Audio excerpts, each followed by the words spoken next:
Hello, and welcome to the 2023 Fall Reporting Data Review. My name is Chris Williams, and I work in the Office of Assessment and Accountability in the Division of Assessment Support. And so today we're going to talk about what we're going to do at the beginning of the school year with data review. Also, we have an agenda items as well, and then we'll go into the resources and how to do data review and etc. for this presentation. So let's begin.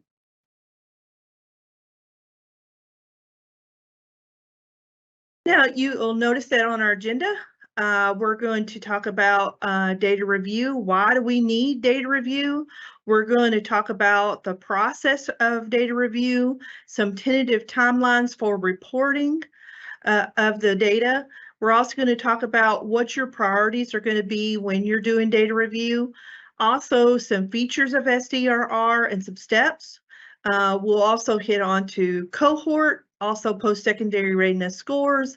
And then lastly, we'll get into the SDRR resources to also assist you with this work as well. Now, people say, well, Chris, why do we need data review? Well, data review is our final opportunity to review and verify data before it's publicly reported in the school report card. It is a short and focused review of all the assessments that you saw back in roster phase in the spring. Also, throughout the school year, there were rosters that were open, and we'll talk about that particular process in just a few minutes. But what you're going to be reviewing during this time is access and alternate access. You're going to also review the Kentucky Summative Assessment, KSA, alternate Kentucky Summative Assessment, which is AKSA. We're going to be talking about post-secondary readiness and also post-secondary readiness scores. And then lastly, cohort data for 4-year and 5-year graduates.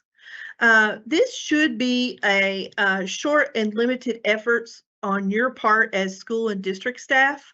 And the reason I say that is because, you know, we also had some of these rosters open throughout the year for some of our assessments. And we also had spring rosters that we did back in April through June. So that also helped you with this particular effort as well.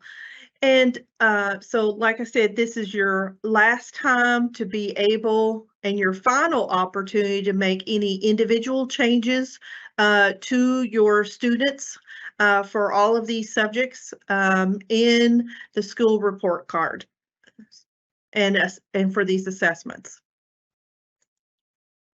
Now, let's understand this process. Of course, you know, we always want to make sure we get the rosters right. And like I said, you know, we had SDRR did open for rosters for access and alternate access for our English learners back in January and through March. So you had that particular opportunity to be able to look at your demographics, also look at your accountability for your EL students, and also look at, you know, your you know, if an EL student had an IEP and needed accommodations, then during access or alternate access, then you were able to mark it during that particular time, and also file any non-participations, make any annotations that happened during testing for your students as well. Then we moved into spring rosters, and then you saw access and alternate access again. Then also during this time, you also got opportunity to look at KSA, AKSA, post-secondary readiness, and cohort information. And then that was through April through June. And then also cohort for your graduation data for a 4-year and 5-year cohort.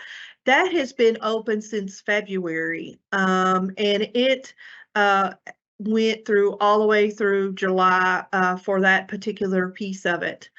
So you've had lots of opportunities to also clean up cohort in Infinite Campus, and also to see that information in SDRR when it was updated multiple times.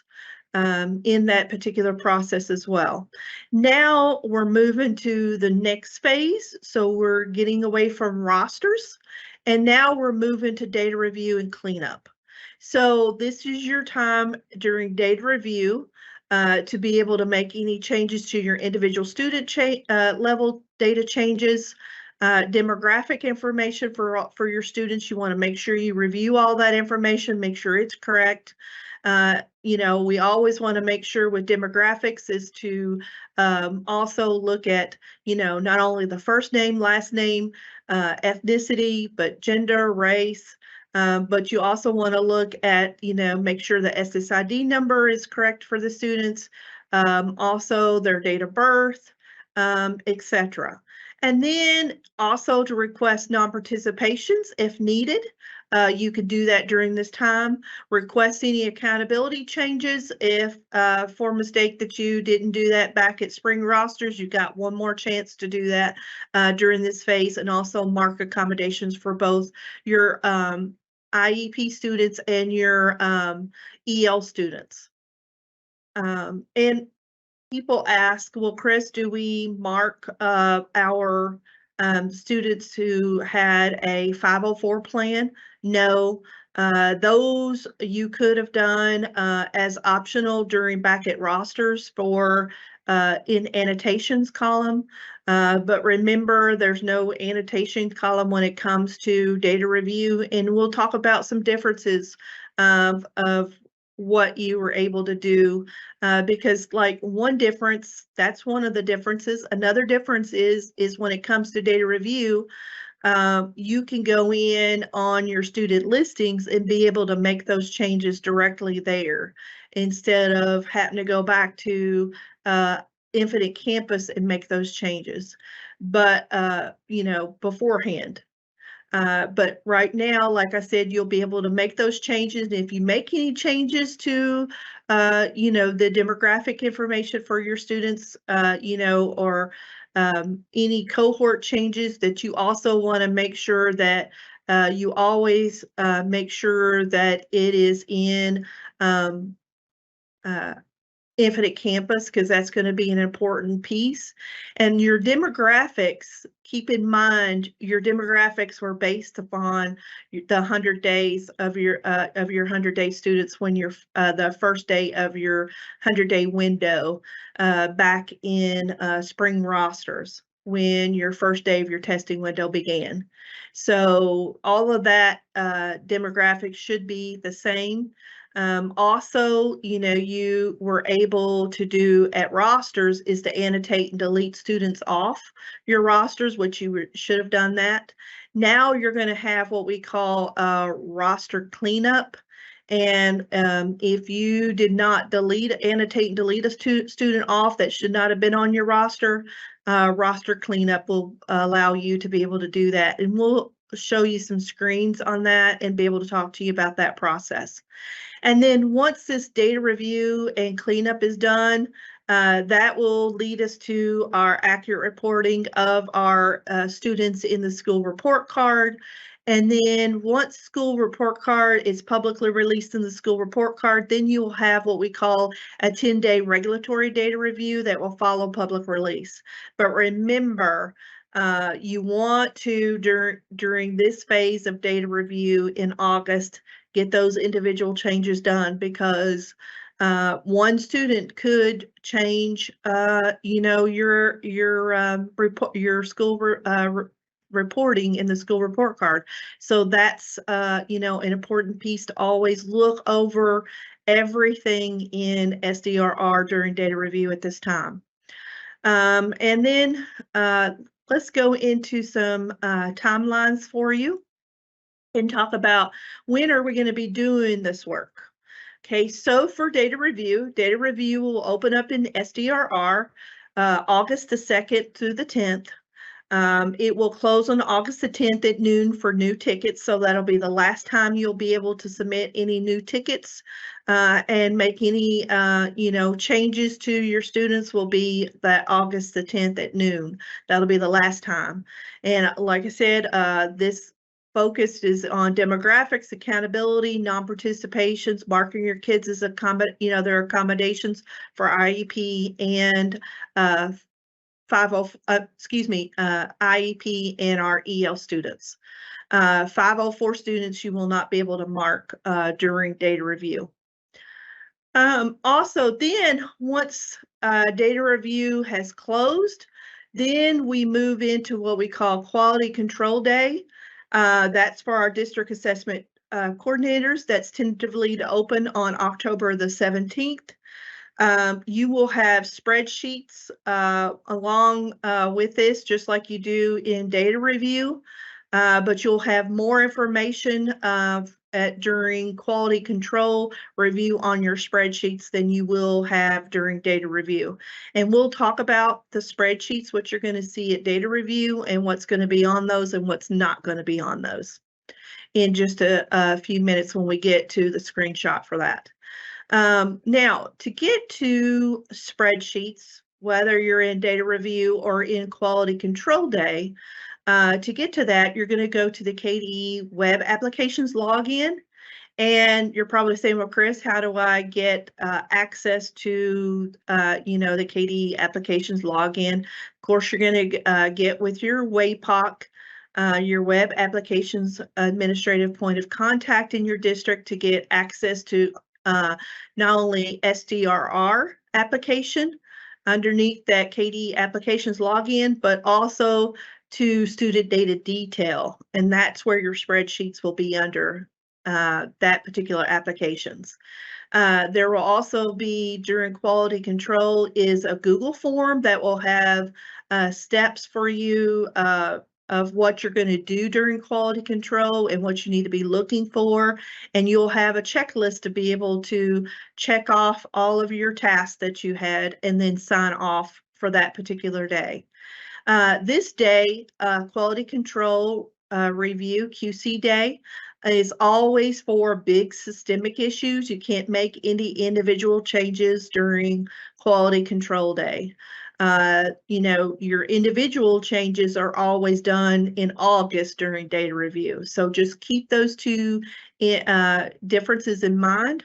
And then once we get through quality control day, like I said, you'll have a sign-off sheet, you'll have, a task that list that you'll have to go through. Also, there will be discrepancy forms in case you see discrepancies in your data for the big systemic issues that you have. Like if all of your free and reduced lunch students or all of your female students are missing, that is a big systemic issue. So you always want to make sure that you put that on those particular forms. Then once that closes and you've reviewed everything, and then also, like I said, there will be more information that you'll see during quality control day than you won't see in data review. And then we move to our district and media release. And at this time, any issues that you had during quality control, you'll also see that during your district release. That will be in late October, early November. We will have specific dates for you for those particular pieces of it. Also, the data is embargoed until public release. And so you don't want to share any of that data. You still have to, like I said, it'll be embargoed. You're not supposed to share those in public meetings, etc. And then we will move to our last phase of fall reporting, which is public release. And that'll occur late October, early November, right after your district media release. And that will be in the school report card. And then, like I said, once that finishes, then you will have that 10-day regulatory data review period that we have to do after public release in the school report card. So I think that that is all of your timelines that you want. Like I said, those district media release and public release dates, we will have those closer to those times and be able to release that information for you in a Monday DAC email. Also, anytime that we do any of these parts like data review, quality control, district media release, public release, we'll also have communications that will also, and also additional materials that we'll have for you for each one of these.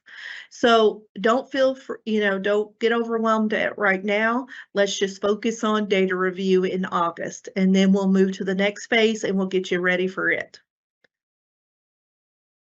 as we move along in the school year. Now, your priorities, of course, we've went over all of your priorities, what you're going to do.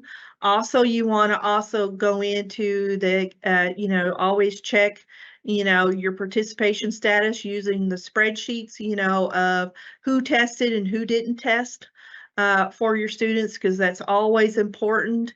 And if they didn't test, was there a valid non-participation that you should have went through and filed, which during data review, that is, a chance for you to be able to do that. I reviewed all the demographics based on the first day of the 14-day of your 14-day testing window.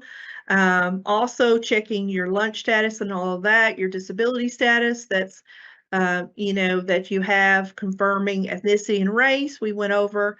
Now, with your tested school and grade, those cannot be changed. So those will be two fields that you will not be able to change like you will on some of the others, like marking accommodations or correcting accountability, for your students. And remember, it's very important with accountability that you always check that, make sure that, the students are to the right, district and schools. That's always important. And then always, resolving non-participation as students without test results. That's always important. And let's talk about the data review process. We went through, that you're going to log into SDRR, that you're going to get those spreadsheets in the KDE web application. And those spreadsheets are only available to our district assessment coordinators for download once.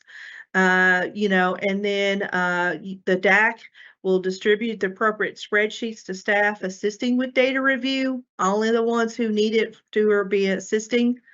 And like I said, your district and school staff will only be able to make, changes, for that in SDRR. So and then let's talk about the last part, which is TEDS. TEDS is, that's where you make your changes to when it comes to post-secondary readiness, and your career changes have to be done in TEDS. And a lot of that has already been done in TEDS. Now, you can change industry certifications in TEDS at this point. And you always want to, when you're working with TEDS, that is a different office than what happens with SDRR, because SDRR is the application that we have in the Office of Assessment Accountability, where TEDS is housed in the Office of Career and Technical Education. And we'll have the contact information for you.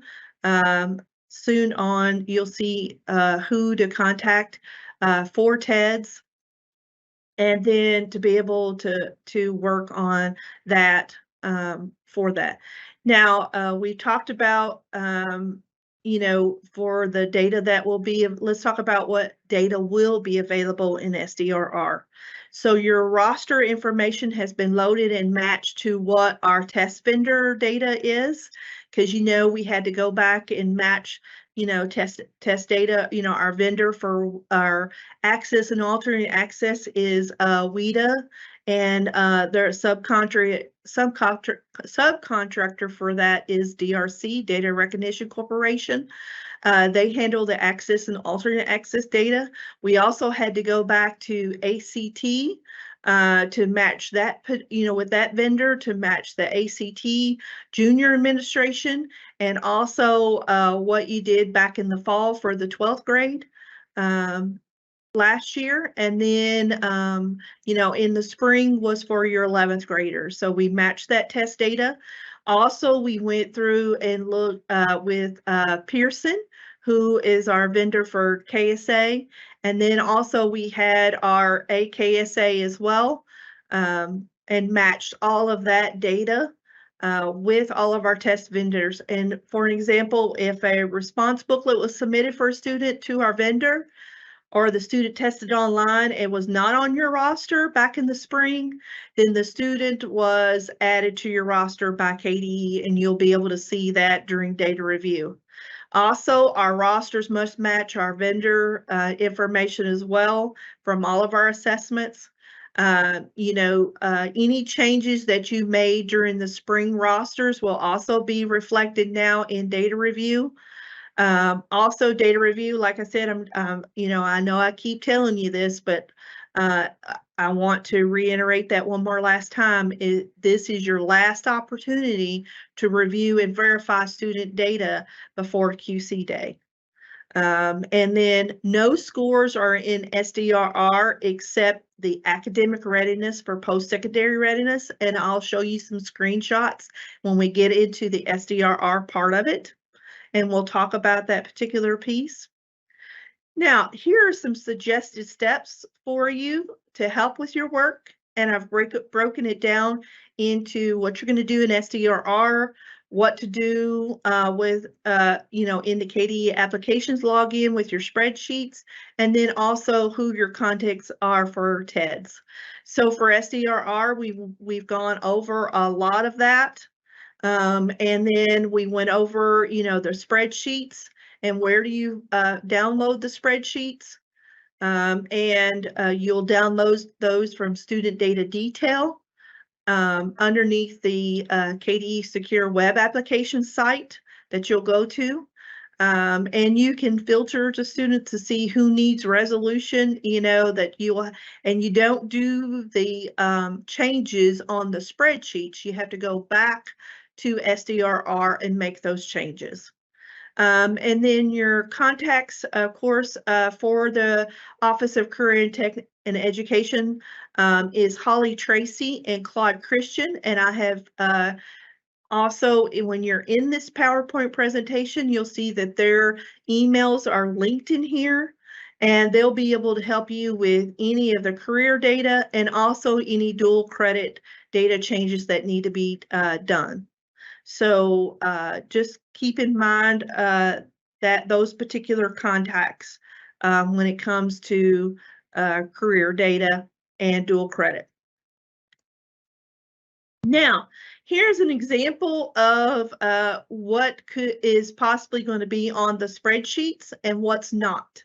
So you'll notice that, for an example, this is going to be for KSA and AKSA spreadsheet. You'll see, your 100-day entity. You'll see the SSID number of the student, the last name, first name, middle name, grade, ethnicity, whether they're an English learner, their lunch status, disability. You will also see when it comes to reading and mathematics and science and social studies and their combined writing. You'll see the tested information for them, whether they tested or not, their participation status. You won't see scale scores, you won't see performance levels, and you won't see percentiles or anything like that, color coding, anything like that during this time. Like I said, and you'll see it for each subject that they took for KSA and AKSA. And then you will also see it for our other tests as well, data that we discussed earlier. Now, how am I going to log in and where do I go? You've talked a lot about, Chris, about the web. How do I get to Student Data Detail and to the SCR application? Well, here's how you're going to do it. You're going to go to the link that's on here. It'll take you to this particular page that you see on the screen. And that is where you're going to put in your you don't sign in on the left with the username and password. You're going to go over here to the right where it says sign in with your Microsoft account. And then you're probably saying, Chris, if I'm a new DAC, what do I do? First step is, if you're a new DAC, you want to make sure to get with your WAPOC, which is your Web Applications Administrative Point of Contact. They'll be able to get you access to that, and always make sure to sign in with your Microsoft account that you log in every day with. If you don't have that set up, there will be options to be able to set that up off of the page, and be able to assist you with that particular piece of it. So everyone who has a Microsoft sign in, and you sign in regularly with your Microsoft account, all you can do is click in it, and then it will take you to where you want to. It'll take you to a menu option to where you'll see the all of your applications. You'll see the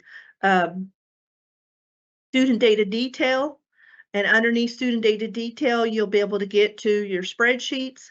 And then also, when you see your applications, you'll see the one for SDRR that you'll click on to do data review, to do cohort, to do post-secondary readiness, and the post-secondary readiness scores, and be able to get to all of your student listings and everything in SDRR. So we're going to go slowly through this and talk about some of this, because like I said, we always have new DACs each year, and we only go through data review once a year. So sometimes even our seasoned DACs, may forget some of our steps that we're supposed to do. So let's move into, after you log into SDRR and you get to that application, you're going to see the latest announcements. And you'll notice that it will have like when this data review period will happen. August the 2nd, it'll open up at 9 a.m. on that day, Eastern Standard Time, and it'll run through August the 10th at noon Eastern Standard Time. And that'll be the last time you'll be able to make individual changes to your students for KSA, AKSA, access, alternate access to your post-secondary readiness, and also to your post-secondary readiness scores, also to cohort, and like before it's publicly reported in the school report card. Also, it'll give you some assistance. It'll tell you, you can see on the screen that big red I need help button at the top of every screen. That's going to be important piece to help you with this work, because it'll talk about each one of the assessments. It'll also talk to you about post-secondary readiness. It'll talk about the data review process. It'll talk about cohort. It'll also get you access to the 100-day tool, the 100-day quiz, also the cohort tool. There's links here, but also it's underneath the I need help button. And then also to help our districts is Sandbox, to get you ready for data review, is that you can get into Sandbox, and Sandbox will be released prior to data review opening on August the 2nd, so that way your staff can get used to it. If you got any new backs or seasoned backs, they can still get in there and look at that. Also, DACs will be able to go in and look in Sandbox and be able to, and that's your place in Sandbox. That's different than going into SDRR and getting where we are now for data review, because you don't want to play around in data review. You can always be able to make and look at things in Sandbox and be able to practice and train without changing your actual student information. So always, and it'll always tell you when you click on Sandbox that you're in the Sandbox application. It'll say it up at the top. So that's important. Also, you'll notice that when it opens, you'll see right here, they'll be open and closed. Now, for things that are going to be open during this time will be cohort, you'll see your data review, and you'll also see post-secondary readiness scores. And remember, that's where we talked about the only place where you're going to see scores during this data review process. And like I said, to test your knowledge on 100-day accountability, we have the tool. We also have the 100-day quiz to be able to help assist you with that particular piece of it as well. And when you're doing the quiz, it is anonymous, so it's not graded or anything. We don't get any thing that says, oh goodness, you missed, several, or you just missed one, or whatever. That's just your opportunity to test your knowledge on accountability. And that's always an important tool to go in and review prior to data review. Also, that 100-day tool is also important. The cohort tool is also going to be important to you for reviewing prior to data review as well. Then, like I said, you always want to look at all three of these sections. You always want to go to the student listings, look at those. Any changes you make will be on your ticket listing. Also, any students that you transfer accountability or somebody transfer accountability to you will be underneath that transfer listing as well. You'll be able to download all of these, any changes. You'll be able to download your student listings, your ticket listing, transfer listings. For each one of these, you'll be able to download within the application. And you always want to make sure you download those so that way before it ends on August the 10th.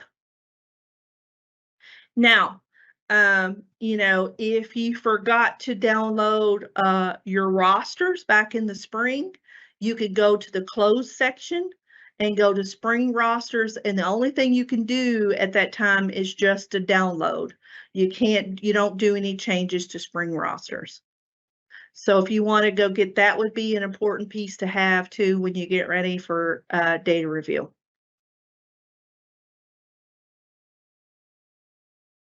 And people ask us all the time, say, Chris, is there somewhere where it kind of helps me because I'm new or I may have forgot, some of the things that happened during data review. So where can I find some useful information to be able to help me through SDRR, especially if I'm new or I just need a refresher? The SDRR task list. The SDR task list is always very important. It's going to help you with what you're going to do in SDRR during this time during data review. And you can go through and check these boxes as you go. And each time that you log out and log back in, it'll keep your checks, the boxes that you checked. Also, how do I get to the quick links? How do I get to my student listings? Those are always going to be underneath quick links.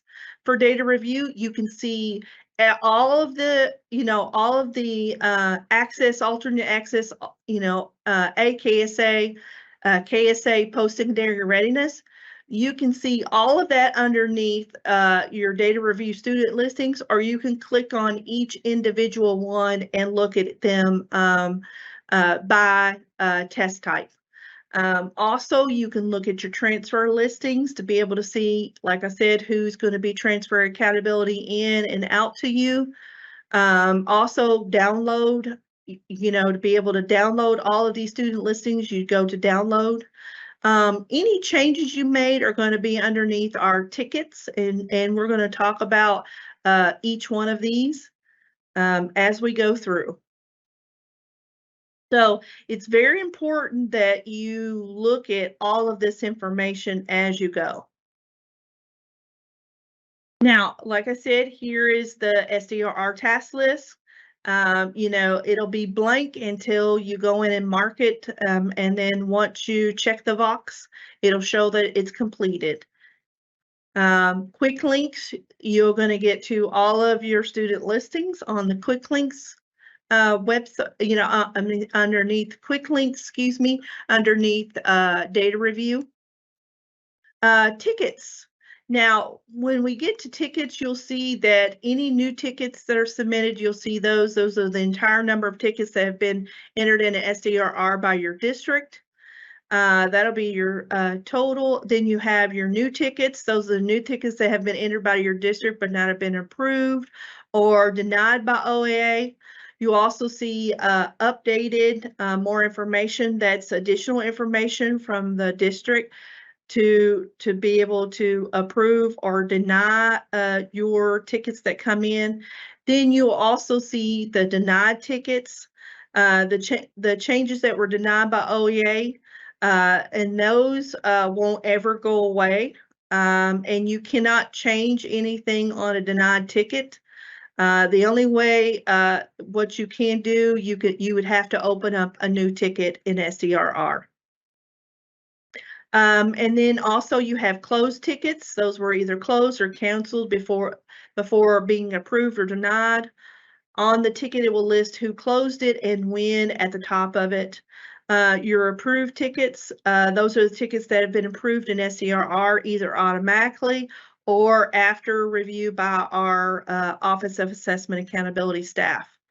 And then you have pending OAA approval. Ticket has been either updated, now you're waiting on us to review it and either approve and deny. And we always tell you if we ever deny anything, we tell you why we deny it and what your next steps are. So always, it's very important that you keep account of your tickets and always look at if we're asking you to update anything or if anything is still out pending, because you never want to leave anything like that unresolved. During this time, you always want to make sure all your tickets are approved and ready to go to the next phase. Because if you leave a ticket out there and you haven't completed it, we're still waiting for more information from you, and you didn't do that before noon on August the 10th. After that time, if you don't resolve that, then when SDRR closes on August the 10th, those become denied tickets and there's nothing you can do at that point. So don't leave anything unattended out there for tickets. Features of SDRR, of course, we have, you'll be able to search and filter off your student listings. You'll also be able to see the ticket history. We always have 3 years of ticket history that you can go back to for SDRR during data review. And any tickets that you've made in those prior 3 years, right now it goes back to 2019-20, 2020-20, 2021, and then 2021-2022. Also, you'll be able to see, be able to edit your demographic information. And of course, you saw all the hyperlinks that take you to your student listings, to your tickets, to your transfer listings, and to the downloads we showed you on the previous screens. And also we'll talk about how to upload your documentation for medical non-participations. Okay, now we're getting into the good part of it and looking at what our when we click on these student listings and what we see. Remember when I was talking about all the filters, you can see that all up here at the top. You can filter by lots of things, by test type, by participation status, grade, etc. All of this information is able to be filtered when you're looking at data review. But remember, when you filter something, make sure you clear the filter before you go back and filter by something else. That way it takes you back to your original numbers. Also, you'll be able to export, your student listings out, but remember all the changes have to be made within the SDRR application for data review on those actual student listings in SDRR. Also, this is one that you'll see the total students that you have, and that always you want to keep looking at that because that's going to be important. Like when you're filtering by something and when you clear it, you should always come back to the total number of students that you had. Also, you be able to see the test type that you're working with. For example, this is KSA student listing. You'll be able to see the name, the grade of the student, the SSID name, the SSID number of the student, the date of birth, gender, race and ethnicity, 100-day entity, your testing school, any non-participations that you had at rosters, you'll be able to see that during data review. And then if you need to make, do a non-participation request, you just double click on the blank dash. It'll give you a drop down, and those are by test type. And so there are different non-participations for each test type that we have, because KSA has different ones than Access does, and then different ones than what ACT had for you at that time as well. So non-participations are always different per test type. And so when you get to KSA, you'll be able to see your non-participations for those for KSA, AKSA, if you did any during spring rosters for Access, alternate Access, you'll be able to see that. And for KSA and AKSA, you'll see those by content areas. So by reading, mathematics, science, social studies, on-demand writing, editing, mechanics, etc., you'll be able to see that just specifically the non-parts for those by content areas for KSA and AKSA. Also, for non-participations, you'll see, how, if you need to go in and withdraw a student, if a student withdrew. Also, you'll be able to see the one that we call roster cleanup. If you forgot to go in and delete, annotate, delete a kid off of the roster back then you'll be able to go in and do that during this non-participation phase of data review.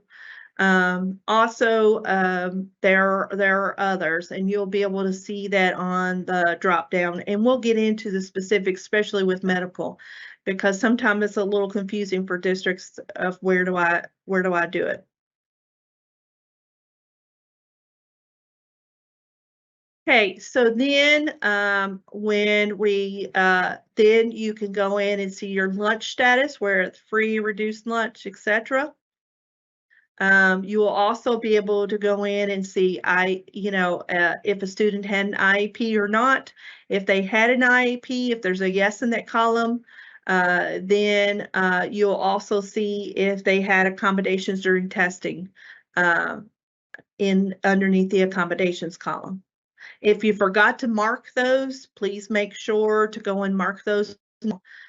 And then, like I said, to see tickets, you'll be able to get to your ticket history right off of your student listings as well. And then get to your non-participations, etc. And you'll notice that, remember how I told you the difference that you can't change the tested school or the grade.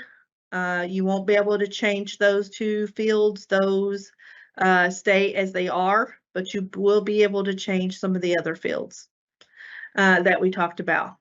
And then we're going to move into the next one slide for you, which is changes to your demographics in SDRR. And like I said, if, for example, if you needed, we always kind of give you some examples to show you. So for like this one is a lunch update. And so if you can go in and see that, the student's name, you can change it. And then remember to always check against Infinite Campus to make sure that that matches.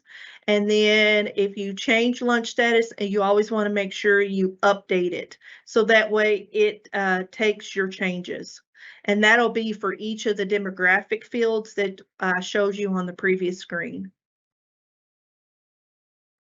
Now let's go into uploading our medical non-participations in SDRR. Now this is very important, like I said, for medical non-participations. For what content areas are you requesting a non-participation for the student? You select those. And then that's only for AKSA and for KSA in grades 3 through 8, 10, and 11. You'll be able to mark the specific, subject areas. And then for also in participation status, so for this one's for medical non-participation. And like I said on the previous screen where the dash was, you double click on your student listing to get to the drop down to select medical non-participation. Once you click on medical non-participation off of your student listing, then you will get to this screen. It will have what the grade is, the student's name, what you're requesting, what test type you're, for example, this is for access. And so if you're forgot to go back in during roster phase and forgot to do one for access, you still have the opportunity to be able to do it during data review. So then I have the medical non-participation. You notice that I do not have the subjects here to be able to click on to do the specific one because remember, access is not KSA or AKSA, and we're not testing in those content areas. Because for access, we test our English, that's for English learners, and alternate access is for English learners, and that is for grades K through 12. And that's for our students who English is their second language. And for this one, you'll choose the file. So what you'll do is you'll go out to the forms page of the medical for the medical non-participation form.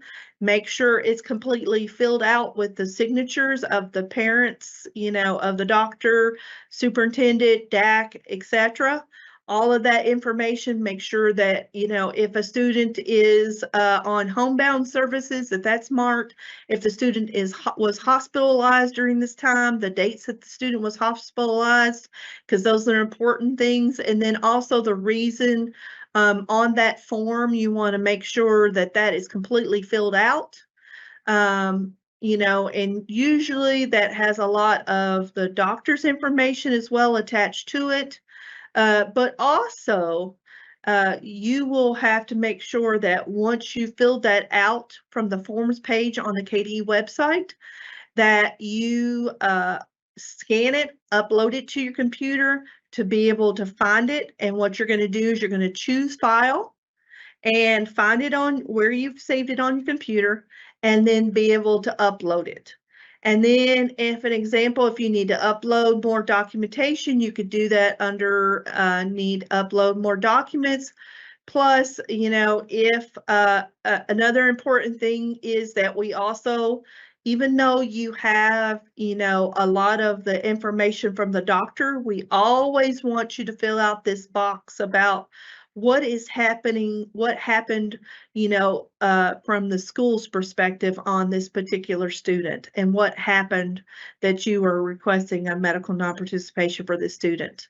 And the more information you put in here, then that is, and of course, with medical non-participations and accountability, those always have to be approved by us as well. And we always, if you don't put enough information here or on that form, we will ask you for additional information, and you always want to make sure you fill that out and get it back to us quickly. And then once you filled out this information, you've uploaded the form, you've got everything marked, you've put from the school's perspective what happened to the student during testing, why they didn't get tested, and you click update. Always click update. Don't forget that, because otherwise it won't come to us. Okay. Next thing is that, anything like you want to update, put more information in there, attach it, you can always click on that update, choose the file, and be able to upload more documentation that I just showed you on there. And you can put that information here and then be able to hit submit. And like I said, it's very important that you are going in and filling that paperwork out correctly before you upload it into SDRR. Because if the form is not filled out correctly, that could be a reason why it gets denied, and you have to go back and redo it all again. So, so you don't want to, or if you did it by accident, at least during data review, you'll be able to upload more documentation in there than you did during the roster phase. Then, like I said, roster cleanup is very important. This addresses where the student appears on the student listing in error. You have to explain why the student was not deleted from the spring rosters, or why the student appears on the student listing in error in the text box. So remember how I showed you on underneath that on the student listing to go to double click on that dash where it says non-participant underneath the non-participation column to get to medical. You'll also be able to get to roster cleanup to be able to do that. And remember, roster cleanup is for this reason only, not anything else. So, you want to make sure that you're filling out these non-participations correctly. Otherwise, we have to deny it and tell you, to do something else. And that, takes time for you as well. And this is what roster cleanup looks like. Once you click on the non-participation from the student listing, the drop-down list underneath that dash, there'll be one that says roster cleanup. You'll be able to see it and then be able to get to this screen that you see now. And then it'll also say why the student was not deleted. You're going to put that information here and then update it. Always click on update to be able to submit it. Ticket listings. Ticket listings always tell you can either go to your tickets, from your student listings, or get to them from the ticket listing, that I showed you at the very beginning. When you logged into the welcome page of SDRR to data review, you can see those hyperlinks, and they can get you straight to the student listings or to the ticket listing as well. For the ticket listing, you can also, you'll see right here, you'll be able to be able to filter just like you do for the student listing. You'll also be able to see the demographic information, like on the student, the first name, last name. You'll also see the test type that your ticket was submitted. Also, if you need to update or view the ticket, you can click on it here on the left-hand side.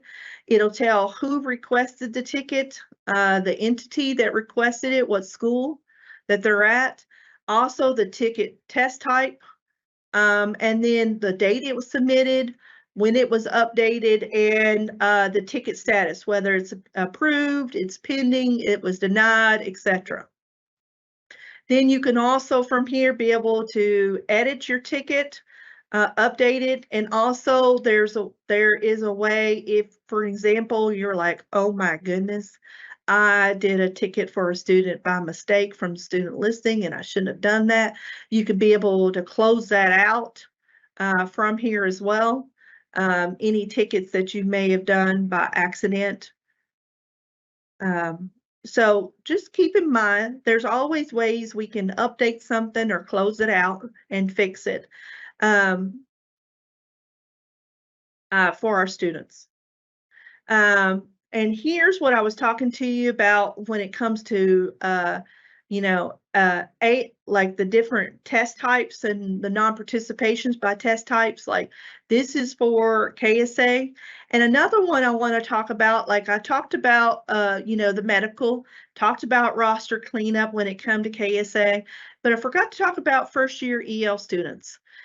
First year EL students, they participated in math and science at the grade levels that those were assessed.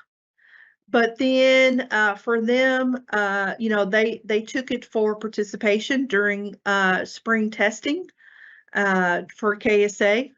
Now, when it comes to, but remember for public reporting, for first year EL students, you will have to make sure you've marked that non-participation to get them excluded from your reporting. That will be coming up in the school report card. So make sure that your first year EL students are marked non-participation. You want also any student that was expelled without services, that you've marked that one. Also, any student that withdrew after the testing window began, that was also, those were the non-participation types that were for KSA.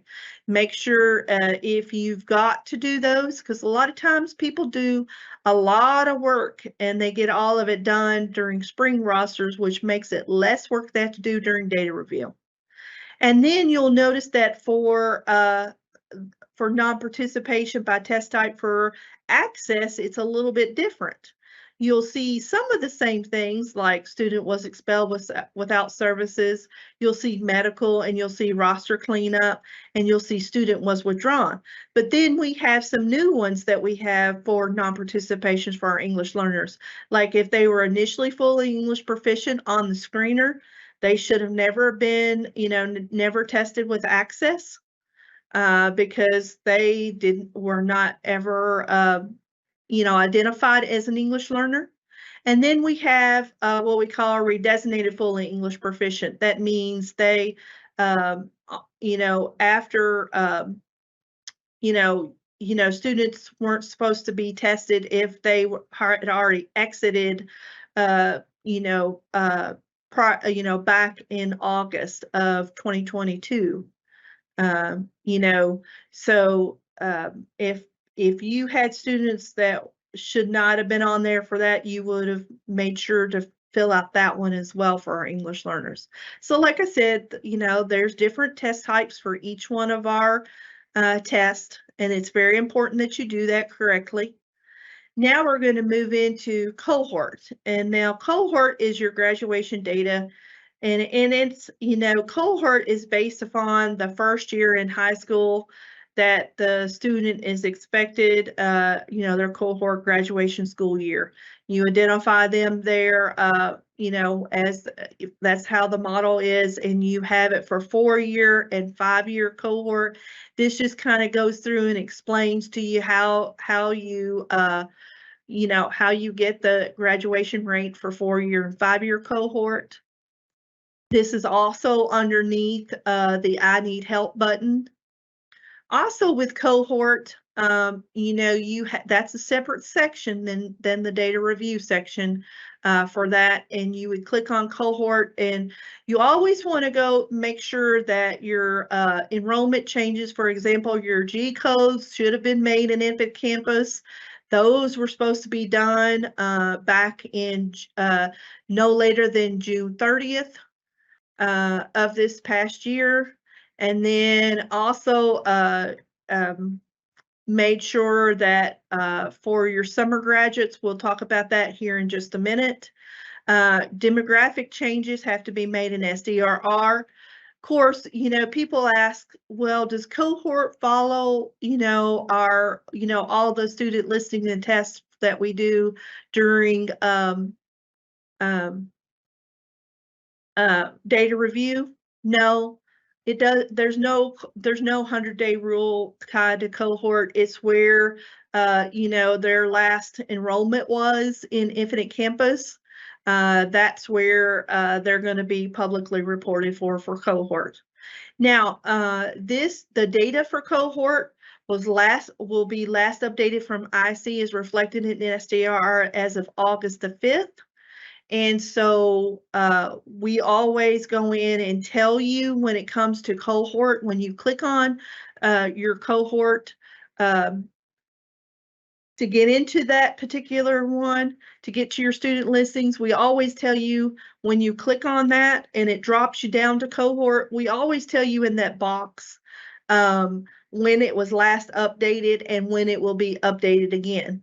And remember, changes that you make during cohort, at this time during data, during this data review process, that like I said, it'll tell you when that data is reflected and when it will be updated again.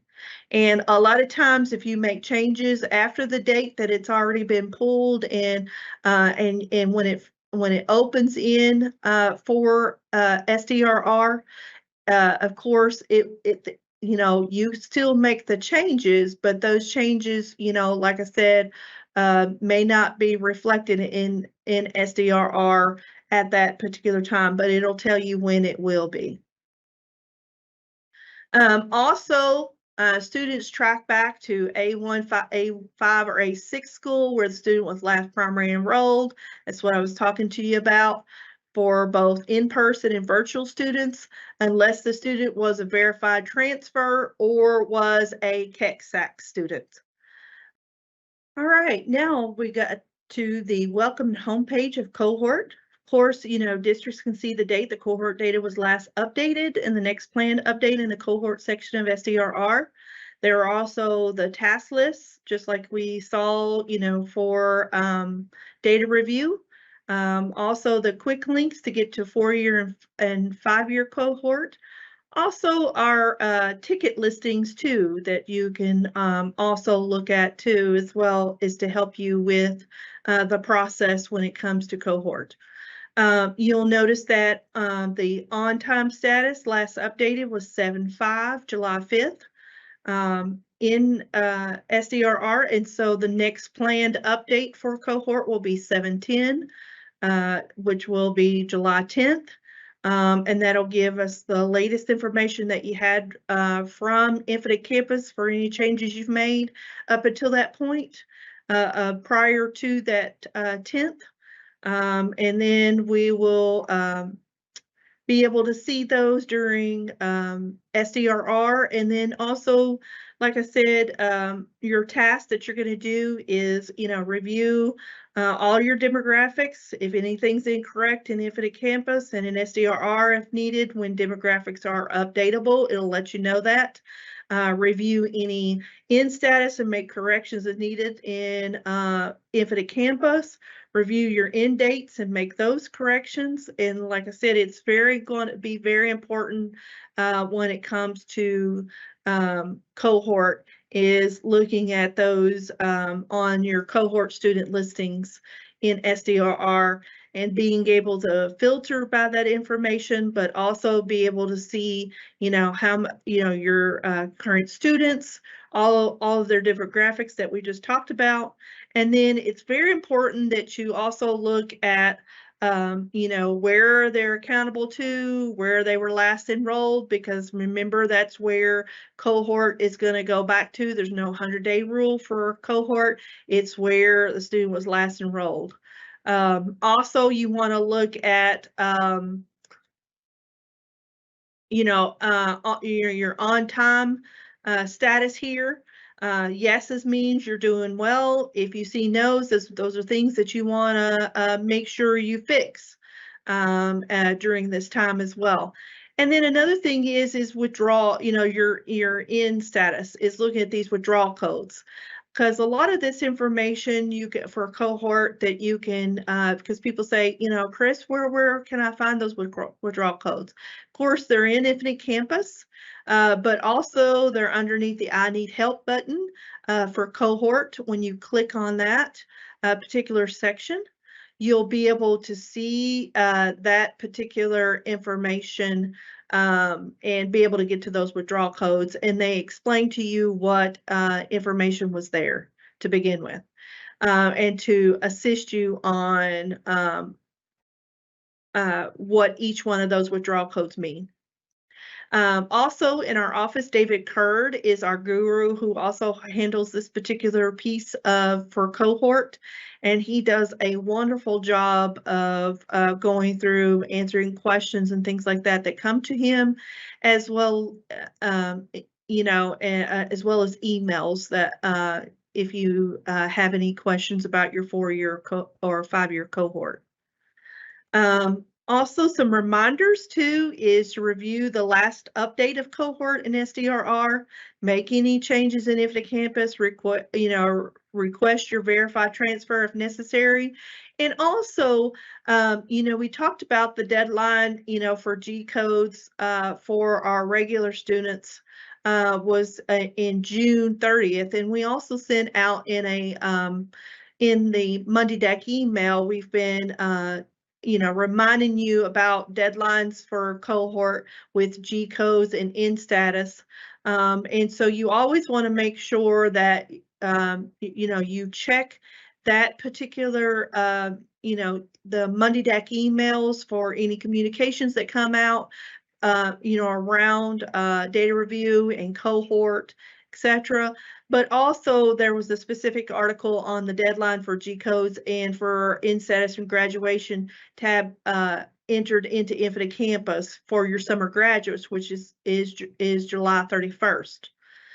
You want to make sure that you do adhere to those deadlines.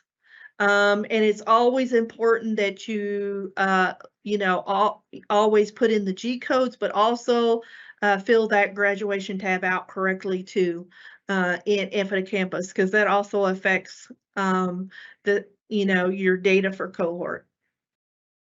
Now we're going to move into the last part of it, which is post-secondary readiness. And we're going to get into the academic readiness because that's what you're going to see in SDRR. And here are all the tests that you could have showed academic readiness. And you'll notice that here's where you're going to see ACT, how ACT comes in. ACT is one of those factors for post-secondary readiness, for academic readiness. That you can, but it's not the only one. And you notice that there is Coyote, there's dual credit, there's SAT, there's ALEX, there's GED college readiness, there's the transition attainment record for alternate KSA, there's advanced placement, AP, there's international baccalaureate, IB examinations, Cambridge, advanced international exams as well. And also all of the academic readiness for post-secondary readiness is updated in SDRR, except for the KDE approved dual credit courses that we talked about earlier that have to be done in TEDS. So with that, you also have a resource that will talk about the benchmarks, also the ranges that you had to have, the benchmarks that you had to meet for each one of these for post-secondary readiness, for academic readiness. But I do also want to tell you some 2 new ones that were added, to this was AccuPlacer for English, reading, and mathematics up at the top. And then also there in the lavender is the EdReady diagnostic in English, reading, and mathematics for quantitative reasoning. Those were added for this particular year. And so, those are always posted to the post-secondary, the Council for Post-Secondary Readiness always has on their website, has all of this for both academic and career. But like for SDRR, we're only going to be focusing in on what you're going to be doing for post-secondary readiness for the academic that you will see. Also, this chart can be found underneath the I Need Help button in SDRR to assist you for post-secondary readiness. Because that'll tell you, some people say, well, Chris, I thought my kid met the benchmarks. And I always say, well, did you go back and look at the benchmarks that, underneath the I Need Help button for post-secondary readiness? And then they go, oh, I forgot that particular one. So, you can always find this underneath the I Need Help button under SDRR for post-secondary readiness. Make sure you look at that. Also, you'll have not only post-secondary readiness, for the academic part in SDRR for your student listings to fix all the demographic information, but then we introduce during data review is the post-secondary readiness scores. And if a student met the benchmark, it will show that in SDRR, and I'll show you that in just a minute on a screenshot, that you met the benchmark and the test that you met the benchmark. If the student didn't meet the benchmark, it shows an SDR, and you can click on update score if you have something that you have that's from the vendor. Remember, we have to have the official copy of the score report from the vendor to be able to to approve that ticket. And if a student and you have to upload that official scanned copy into SDRR underneath post-secondary readiness scores. And remember, that's that separate section, because we had 3 of them when I showed you at the very beginning of the presentation, where I had data review, and that'll get you to your post-secondary readiness student listings. And then I had a cohort and for 4-year and 5-year graduates, and then we have the post-secondary readiness scores. And that's what you're going to see, that's the only place where you're going to see scores for your students for post-secondary readiness. And of course, demographics may be reviewed, like I said, for the post-secondary readiness underneath data review section of SDRR. There are no non-participations for post-secondary readiness.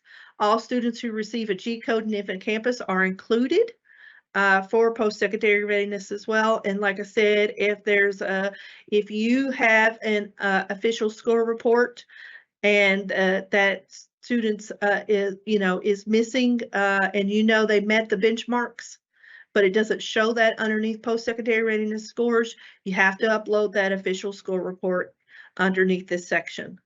And it has to come from the vendor. It cannot come from IC or on the graduation tab or anything like that in Infinite Campus. It has to be an official score report from the vendor. Now, this is what I was going to show you. It's a screenshot of what that's going to look like.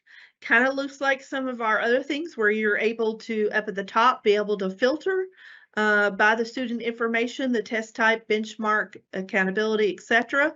Remember, anytime that you apply a filter, make sure you clear that and be able to, and always when you're uploading, things, into it, you'll be able to see where, it'll show the particular benchmark for that particular student on the screen. You can see that here. Like for this particular student, it'll say their full name, their SSID, their date of birth, and then underneath post-secondary readiness score, it'll show for Coyote here, it showed that the student did meet the benchmark, and it'll say benchmark met. And then it'll tell you who the accountable school is. So if you don't see one for a student here that did not meet it,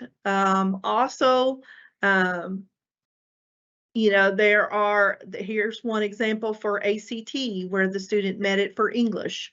And remember, for post-secondary readiness for both academic or career, it's either one or the other, and it's in one area underneath those. So for an example, underneath ACT, this student has met the benchmark for the academic part for English and scored an 18, so they met the benchmark. So that student is what we call post-secondary readiness for academic readiness. And so remember, they only have to meet it in one of those areas. underneath one of those tests. They don't have to meet it in like they used to, where you had, both buckets. You don't have to do that anymore. It's only in one of those areas.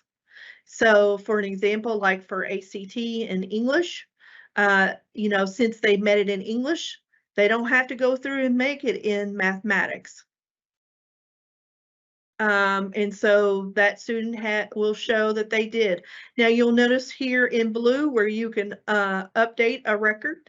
That's where you'll be able to, if you know a student had met the benchmark and you have that official score report, you would click on that and be able to upload it onto the screen for that. And we're going to show how that is done. So once you have that score report and you've got it loaded onto scanned onto your computer, and then you clicked on that update, to be able to to update that, you'll be able to go in and put the test, the subject, the score, the benchmark, that was met. And guess what? On here, we also have, remember that chart I showed you to see if the student met the benchmarks or not? That's underneath that post-secondary readiness benchmark list is also linked under here as well. So you can easily get to it from here, and then you'll choose the file where you save the official score report and be able to upload it, and then click on update, and then that goes up into us, and then we will look at that and then either approve or deny it. Okay, so that takes care of that. And for post-secondary readiness, all of our resources that I've been talking to you about, you can find underneath that I need help button, and you can see the screenshot here where you can see all of our assessments. You can also see cohort graduation rate. You can see post-secondary readiness. You can also see getting to the 100-day tool, also to the dropout tool, also frequently asked questions that happen during testing as well. And then also that's important is the step-by-step instructions of how do I mark accommodations on the student listings for students? How do I change the 100-day? How do I open a ticket? How do I download or export those from, the student listings? How do I request a non-participation? And of course, you can't add or delete a student at this time during data review because the students should already all be listed on there for you. And the only way that you can remove a student is, remember, is that special non-participation that we talked about earlier on our presentation. And then that roster cleanup. So then here are some, like I said, resources for you. You'll also see that we talked about some resources for data review. We talked about, for permissions, how to get, permissions to do the work for data review, and also cohort and the post-secondary readiness scores. That's to see your WAPOC to get permissions. That's your web applications administrative point of contact. Another name for that is just your district technology person. Make sure that you have access to not only the underneath student data detail, get that for your spreadsheets, but also the SDRR application as well. And then review the SDRR page because it'll have this PowerPoint and video that will be also posted there. And it has a link to that SDRR page. Plus, we also kind of did a review for, just to kind of get you ready for this training during the July DAC webcast. And then also downloading your student listings from your spring rosters and SDRR, you can still do that. And remember, you go, when you log into SDRR, it goes to the close section and go to spring rosters and hit download because that's the only thing you're able to do. And then download your spreadsheets to that we've posted, to talk about, whether the students participate or not, whether they have any non-participations. That also helps you to know what to clean up in SDRR as well. And remember, those are underneath that web applications login that you're going to get from your WAPOC. And then review the 100-day anonymous quiz, and then also the 100-day tool. And those were always under the announcements box, but also underneath the I Need Help button in SDRR. And then also to review those step-by-step instructions to help you with the functions of SDRR. And this is an example of one of those. Like if you click underneath those step-by-step instructions and you clicked on the 100-day, how do I do the 100-day? It even tells you how to navigate to it. It even gives you the instructions of where you're going to search, what you're going to click on. Also, any assistance with the 100-day tool and the quiz that you can also look back to. And then what you're going to put in the box. And remember, it tells you exactly what you want to include in there. And then click on the update box, and then it'll show in progress. Any tickets that, like accountability or non-participations, etc., those have to be approved. And so when you submit those, it will show on your student listings in progress. And then if there's additional information, we'll ask for that. Always look at your tickets and see if we're asking for additional information. But it's important that you fill those out correctly, and then also check your denied tickets as well. Cohort resources. You can, like I said, get to the withdrawal codes and the calculations for how to do cohort for 4-year and 5-year underneath the I Need Help button. You can review this presentation, as well as going to the cohort tool underneath the I Need Help button in SDRR to help you with cohort as well. SDRR, I always tell you the resources again. You will see the recorded trainings that, for this PowerPoint, you'll have the PowerPoint and the video that'll go along with this, that you can take notes. And as you go along, also you can go back and review it, as many times as you need to. And those trainings will be, like I said, this training will be posted to the SDRR page on the KDE website. Also, we had a short snippet during the July DAC webcast that we also talked about getting prepared for data review. And then we have the help button, the I Need Help button, that's on every page of SDRR when you log in. We talked about the accountability quiz and the accountability tool, the cohort tool, and then also how to get access to it, to SDRR. Now, we will also have an additional thing for you that we try to do anytime SDRR is open. We also did this back during spring rosters and did what we call our Q&A session for data review.